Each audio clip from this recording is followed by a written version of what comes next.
Hello students, आप सभी छात्र छात्राओं का आज के ऑनलाइन एजुकेशन में स्वागत है।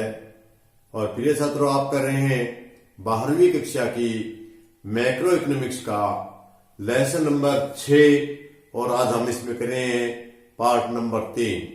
पिछली वीडियो में हम इस पाठ की कर रहे थे कार्य। किसके कार्य? मुद्रा के कार्य। क्योंकि पहली वीडियो में हमने मुद्रा का अर्थ और परिभाषा समझाई, दूसरी वीडियो में हमने मुद्रा के कार्य आपको पूरे विस्तार से समझाने का प्रयास किया। और आज हम समझते हैं इसका तीसरा टॉपिक, जिसको कहते हैं भारत में मौद्रिक प्रणाली। हम भारत में मौद्रिक प्रणाली के नाम से जानते हैं। इसमें सबसे पहले आप क्या करेंगे? सबसे पहले भारत में मुद्रा का चलन कैसे है उसके बारे में हम जानेंगे। तो सबसे पहले हम लेते हैं जो भारत की मुद्रा है वो तो एक प्रमाणिक मुद्रा है।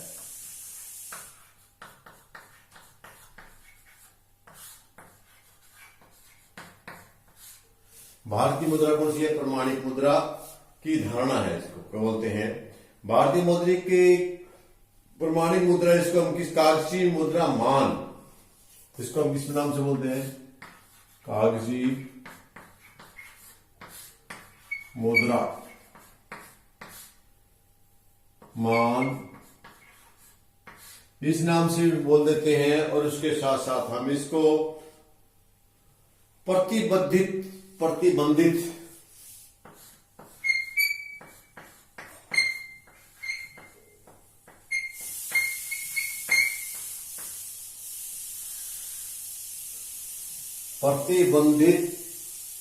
मुद्रा मान के नाम से भी जानते हैं।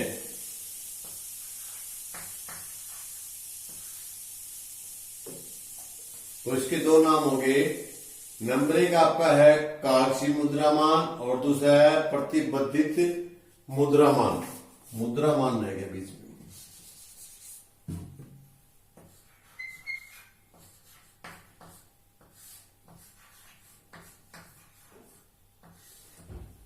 इन दो नामों से, दोनों का एक ही बात है, पर्यायवाची शब्द है। इन दोनों से आप किसी को भी कह सकते हैं, चाहे आप इसको प्रतिबंधित मुद्रामान कहें या आप इसको कागजी मुद्रामान कहें।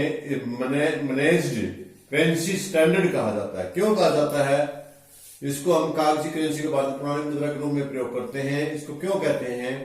क्योंकि जो प्रमाणिक मुद्रा इसलिए का है, इसको कागजी मुद्रामान को, कागजी मुद्रामान या प्रतिबंधित मुद्रामान को प्रमाणिक मुद्रा इसलिए कहा है क्योंकि इसके पीछे किसी न किसी सरकार,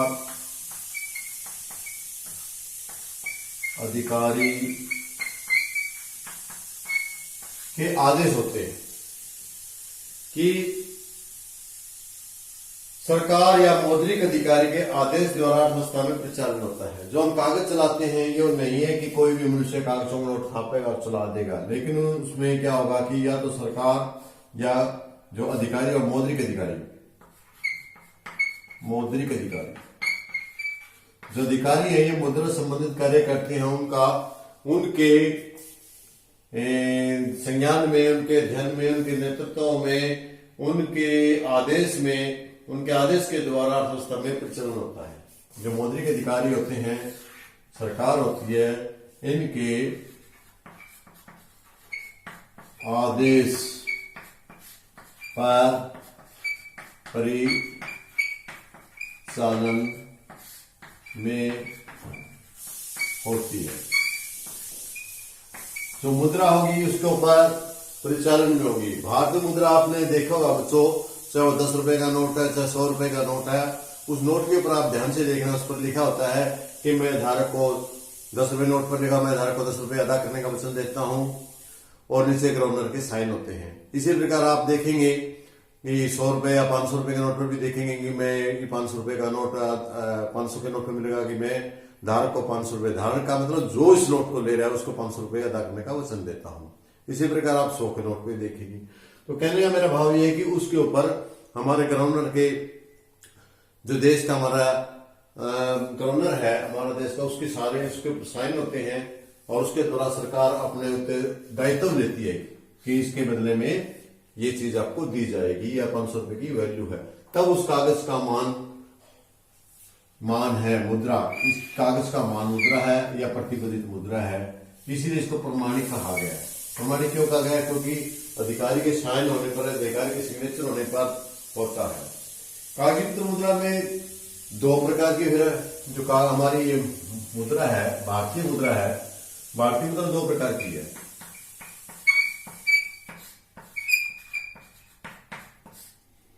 एक आता है आपका कागजी नोट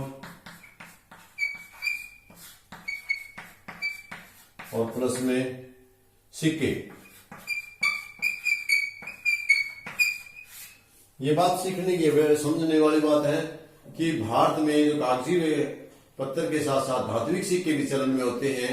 भारत में धातु के सिक्के तथा कागज दोनों ही साफ है, केवल अंतर इतना है कि सिक्के छोटे मूल्यांकन के होते हैं और कागज नोट बड़े मूल्यांकन करते हैं।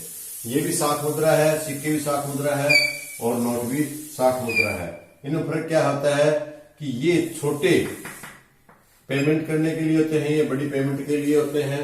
यदि हम इनको दूसरी बात कहा जाए तो भारत में सिक्के सीमित गाहे विधि लिमिटेड लीगल टेंडर है, जो ये लिमिटेड में आते हैं सिक्के हैं, लीगल लिमिटेड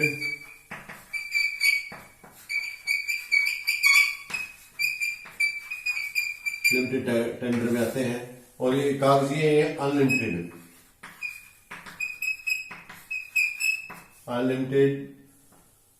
लीगल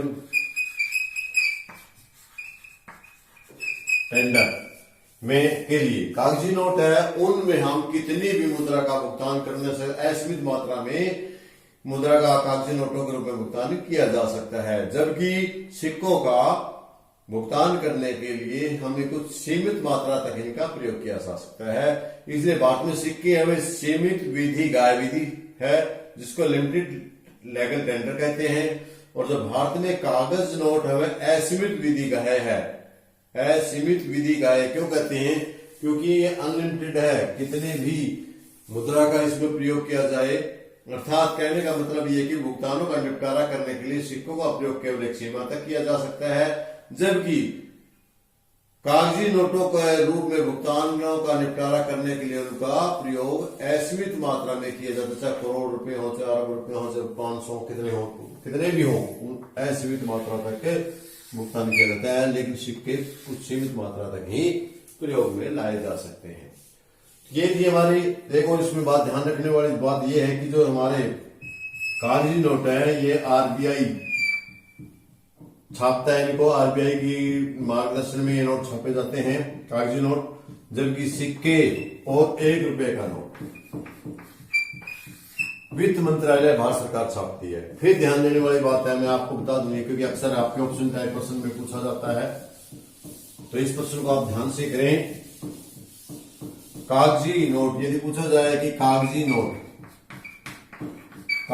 नोट कौन तैयार करता है, तो आरबीआई है, भारतीय रिजर्व बैंक ऑफ इंडिया। ये सभी नोटों को सिर्फ 1 रुपए के नोट को छोड़ के, सिर्फ एक ही नोट है, 1 रुपए का नोट है, इस नोट को और प्लस में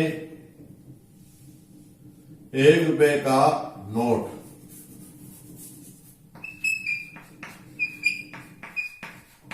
प्लस में सिक्के,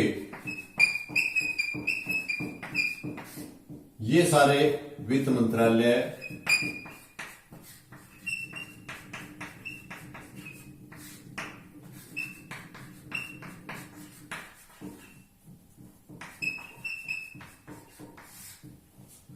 छात्रों ध्यान देने वाली बात यह फिर बता रहा हूं मैं, 1 रुपए का नोट, कागज का 1 रुपए का नोट और सिक्के जितने भी है, कितने कौन से भी सिक्के हो चाहे वे सारे के सारे सिक्के वित्त मंत्रालय भारत सरकार छापता है, इसके अधीन आते हैं। जबकि जो कागजी नोट है इनको छापने का अधिकार आरबीआई के पास है, रिजर्व बैंक के पास है। ये ध्यान आपने रखना है। अब भारत में नोट जारी करने की व्यवस्था क्या है, इसके ऊपर हम चर्चा कर लेते हैं।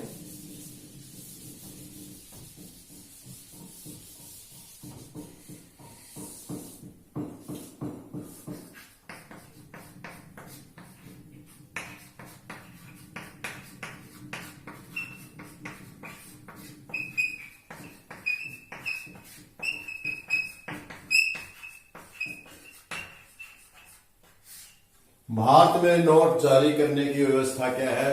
तो स्टूडेंट, भारत में नोट जारी करने की व्यवस्था को न्यूनतम सुरक्षित व्यवस्था कहते हैं।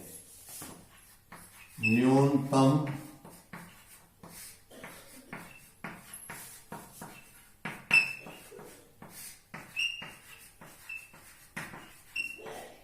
ध्यान से देखें, क्योंकि छोटे प्रश्नों में भी आपसे पूछा जा सकता है। न्यूनतम सुरक्षित व्यवस्था कहते हैं, या एक है कि मिनिमम रिजर्व सिस्टम कहते हैं। मिनिमम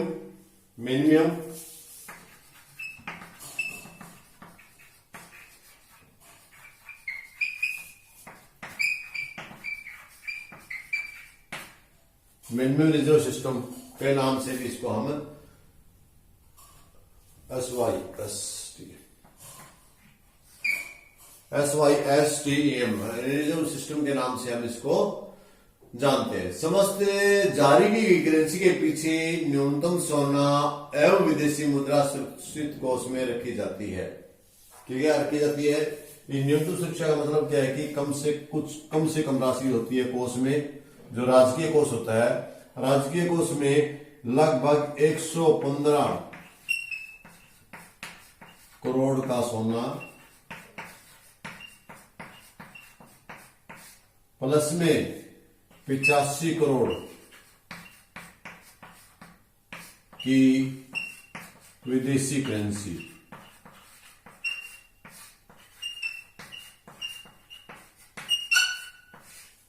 ध्यान रखें, इसमें 115 करोड़ का सोने की न्यूनतम मात्रा कम से कम है। और जो विदेशी प्रतिभूतियां हैं, विदेशी करेंसी है, प्रतिभूति करेंसी या करेंसी की जो हम प्रतिभूति ले सकते हैं, विदेशी प्रतिभूतियां, जो हमारी करेंसी है, प्रतिभूतियां हैं, इनको ले सकते हैं हम। इसमें का जो मूल्य है वो 85 करोड़ की होनी चाहिए। 85 करोड़ रुपए की आपकी विदेशी प्रतिभूति होनी चाहिए और 115 करोड़ का होना। इस प्रकार टोटल 200 करोड़ का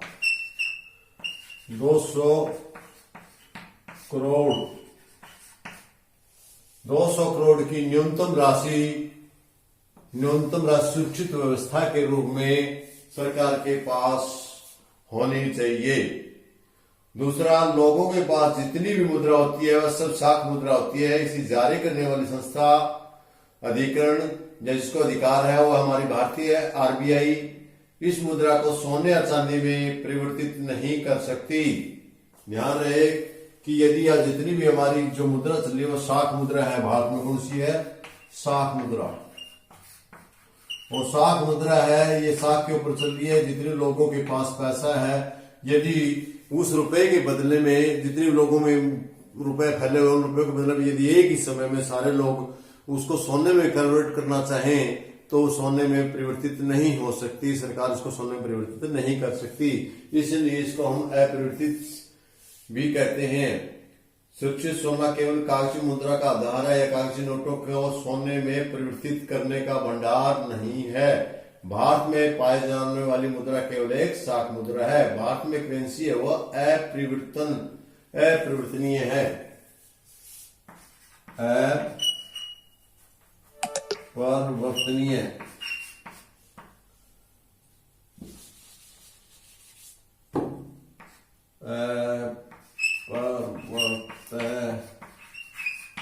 अपरिवर्तनीय है, यानी इसको हम परिवर्तित नहीं, सोने में यदि चाहे तो सोने में परिवर्तित नहीं कर सकते।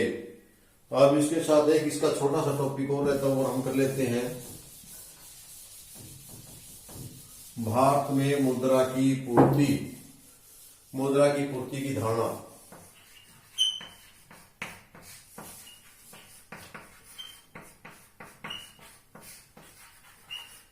आज हमारा टॉपिक भारत के ऊपर चल रहा है। तो मुद्रा की पूर्ति की धारणा क्या है? मुद्रा की पूर्ति एक स्टॉक धारणा है। स्टॉक धारणा है, STOCK, स्टॉक मुद्रा की है, वो स्टॉक कॉन्सेप्ट है।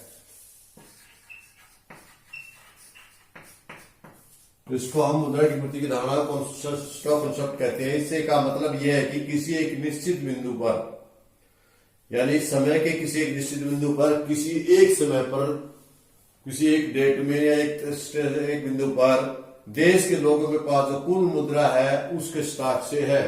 यदि हम मुद्रा की पूर्ति कहें तो जो बैंक छापता है या बैंक जितने भी भारत में हैं उन बैंकों की पास जो मुद्रा है उसको मुद्रा की पूर्ति नहीं कहेंगे।